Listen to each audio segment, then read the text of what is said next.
नमस्ते आचार्यजी, माझं नाव युक्ता. मला तुम्हाला एक प्रश्न विचारायचा होता. मला अजूनपर्यंत हे कळत नाही आहे की तुम्ही इतके ओल्ड झालात, तरी तुम्हाला इतकं सगळं कसं लक्षात राहतं? माझ्या आईबाबांना तर काही लक्षात राहत नाही.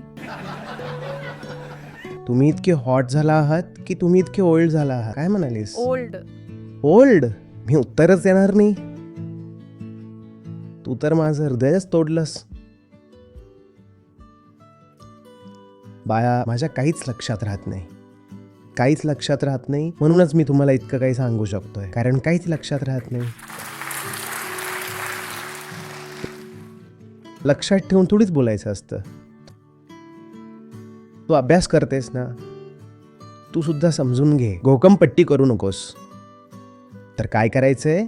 समजून घ्यायचंय. गोष्ट लक्षात आली की सगळ्या समस्या सुटतील.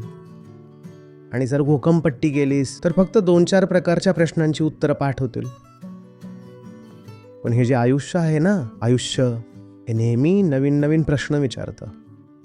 तुमची शाळेत जशी परीक्षा होते, त्या परीक्षेत जसे नेहमी नवीन प्रश्न येतात, तसंच हे आहे. तुम्ही काही जुन्या प्रश्नांची उत्तरं पाठ करू शकता, पण आयुष्याच्या परीक्षेत जेव्हा नवीन प्रश्न येईल तेव्हा तुम्ही उत्तर कसे देणार? तू आता जे बोलतेस ना, ते समजून घेण्यासाठी मी इथे पूर्णपणे हजर आहे.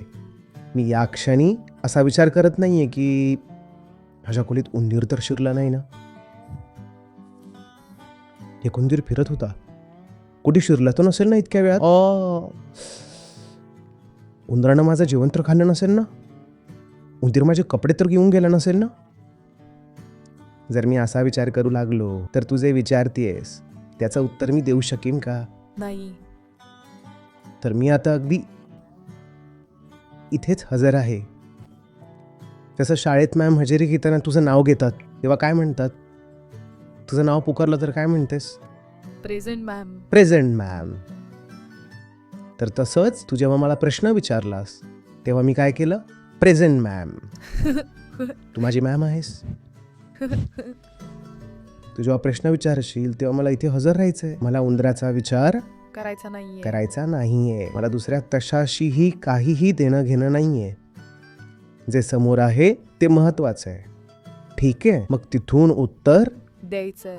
ते आपोआप येतं.